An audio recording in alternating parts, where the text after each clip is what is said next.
Crush bago lumaban? Try this si bago tumbler. Actually, kuya ko yung sumali dito. Mukhang ang hindi nalulungkot at masaya si kuya. Charot.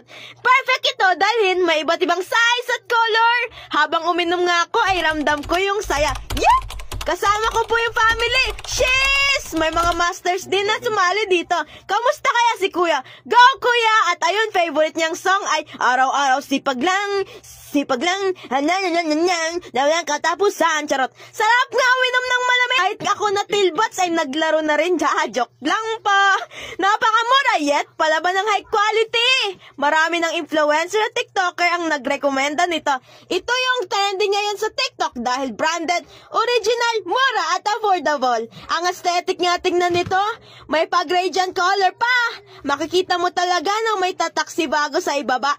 Tagahawak nga lang po ako ng award dito, Charles. Araw-araw sipag nang, himang nang, hayan mo silang, excuse me, dating 1,300, ngayon for only 400 plus only 32 ons na, just click na budol basket.